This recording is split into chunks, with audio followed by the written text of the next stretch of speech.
Hi hello good evening friends. आप लोग कैसे? आशा करती हूँ आप लोग ठीक होइएगा, मस्त होइएगा, स्वस्थ होइएगा।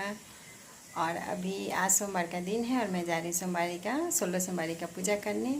तो आज मैं शाम से पूजा कर रही हूँ। आपको दिखाती हूँ कि मैं कैसे पूजा करती हूँ। सभी तरह से पूजा करते हैं, सबका अपना अपना तरीका होता है पूजा करने का। तो मैं कैसे करती हूँ पूजा वो आप देखिए। ये पूजा का सामान ख़त्म हो गया था जो मैं लाने गई और लेकर आई थी। नवरात्रा भी शुरू होने वाला है तो प्रसाद अगरबत्ती धूप जो भी था वो सब मैं लेके आ गई। और 16 सोमवार की कथा में आपको चूरमा ज़रूर चाहिए, तो मैं चूरमा को पहले भून के रख ली थी और यहाँ थाली में 3 जगह रख दी।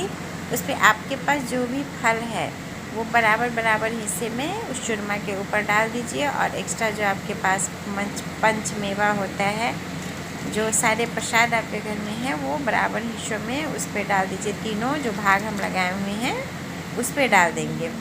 और उसमें से एक भाग जो होता है वो हम भोलेनाथ को समर्पित कर देते हैं, उनके नाम से ही रखा जाता है उस प्रसाद को।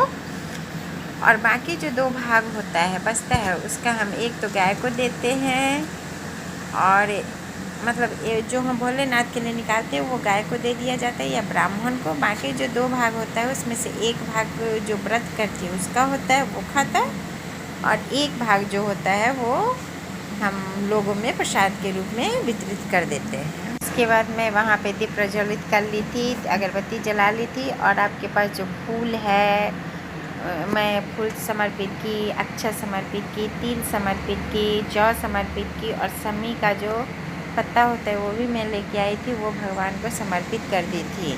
तो सब जब समर्पित हो गया, आप एक लोटकी में जल लेके रखिए। उस जल में आप जो प्रसाद चढ़ाए वो फूल, अक्षत, जौ और सारी चीज़ों उसमें रख दीजिए और वो भोलेनाथ को अंत में जल चढ़ाया जाएगा। तो इसी के साथ देखिए, दीप जलाने से पहले आप क्या किए, आप प्लेट में या तो अच्छे से अगर रौली है उसको लगा दीजिए, और नहीं तो आप स्वास्तिक बना के उस पर दीप प्रज्वलित कीजिए।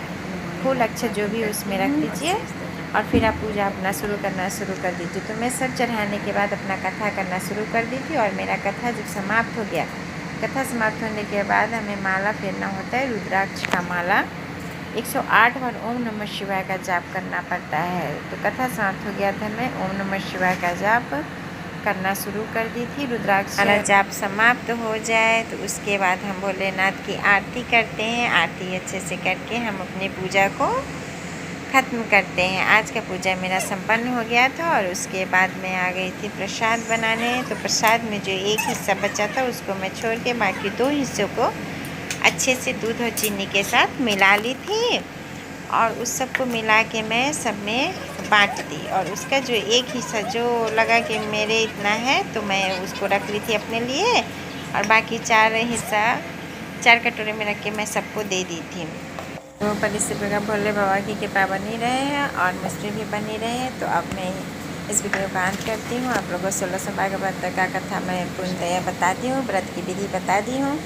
तो आप लोग मेरे वीडियो को पूरा देखिएगा, अंत तक लाइक कीजिएगा, सब्सक्राइब कीजिए, मेरे चैनल को सब्सक्राइब कीजिएगा। तो ओके दोस्तों, मैं चलती हूँ। ओके बाय, नमस्ते। आप लोगों को महादेव कृपा बनाए रख।